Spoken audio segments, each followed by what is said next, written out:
हरे कृष्ण। रथ ready है, रथ का driver भी रेडी है, घोड़े वो भी रेडी हैं। आज वसुंधरा के राजा त्रिलोक सिंह को बहुत अर्जेंट काम से निकलना है। आज उसको जाना है अपने गुरु के पास, और ये गुरु कोई मामूली गुरु नहीं है, ये त्रिलोक सिंह की जान है, प्राण है और उसका मान भी है। वसुंधरा का एक भी पत्ता गुरु की आज्ञा के बिना नहीं हिलता। आज राजा गुरु के सामने पूछना चाहता है कि क्या उसकी रिटायरमेंट का समय आ गया है। गुरु के चरणों में बैठ के हाथ जोड़ के अपने गुरुदेव से यह विनती करता है कि हे गुरुदेव, अब मेरा बेटा बड़ा हो गया है, काबिल भी लगता है, लेकिन अगर आप उचित समझें तो मेरा एक प्रस्ताव है। मैं चाहता हूं अब राज्य की भागदौड़ ये बेटा संभाले। गुरुदेव ने प्रसन्नता जताई और राजा के सर पे हाथ रख दिया और बोला, ये बड़ा उचित निर्णय है। तो राजा ने पूछा, गुरुदेव कोई दिन निकालिए। गुरुदेव ने अपनी पोथी से कुछ किताबें निकाली और दिन ढूंढने लगे। दिन बता दिया। उस दिन सुबह से गुरुदेव राज्य महल में ही हैं, व्यवस्था देख रहे हैं।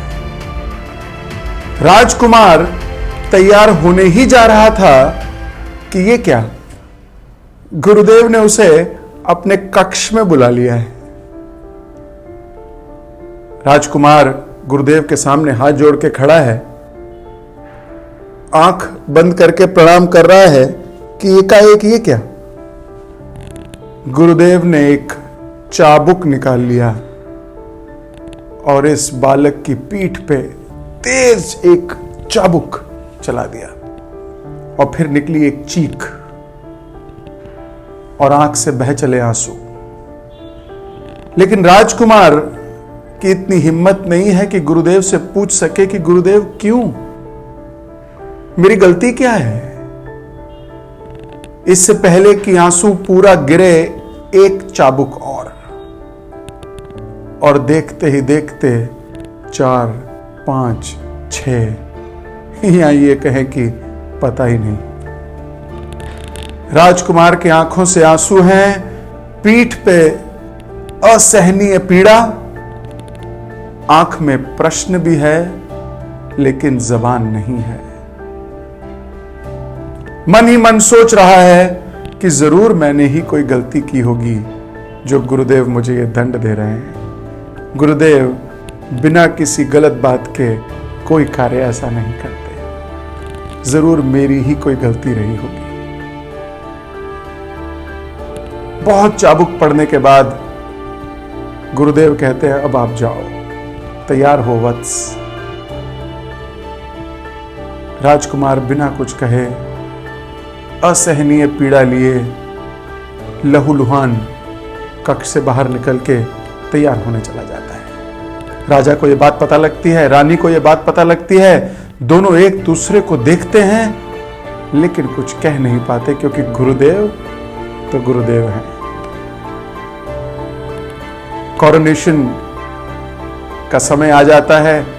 उस समय महल में सबसे ज्यादा प्रसन्न एक व्यक्ति है, वो है गुरुदेव।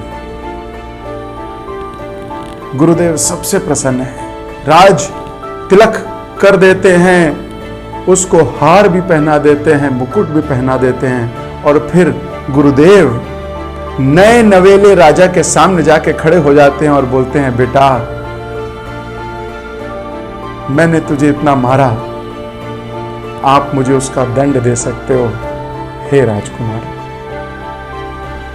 ये बात सुन के नया राजा बना हुआ वो एकदम विचलित हो जाता है, बोलता है गुरुदेव ऐसा ना कहिए, मैं सिर्फ आपसे यह जानना चाहता हूं आपने मुझे क्यों मारा।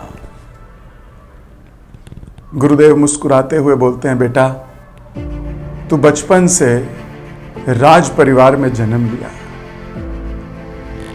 बचपन से प्लेजर में तेरी परवरिश हुई है। पेन किसे कहते हैं ये शायद तुझे पता नहीं। आज तू न्यायाधीश है, बड़े बड़े न्याय करने वाला है, तो जब तक तुझे दर्द का एहसास नहीं होगा, किसी व्यक्ति को पनिशमेंट देते हुए तुझे कुछ लगेगा नहीं। जब स्वयं दर्द का एहसास होगा तो पनिशमेंट देते हुए विवेक का इस्तेमाल करेगा।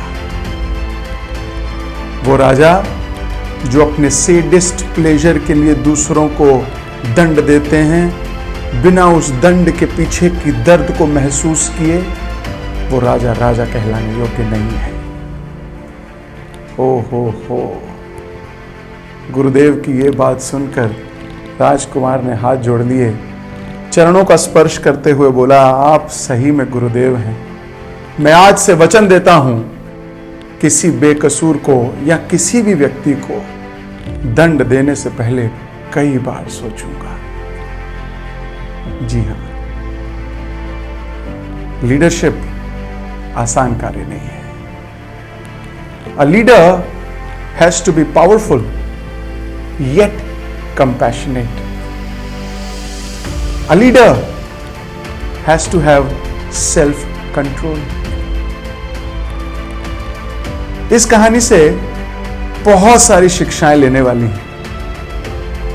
आपने क्या शिक्षा ली नीचे कमेंट बॉक्स में जरूर लिख के बताइएगा।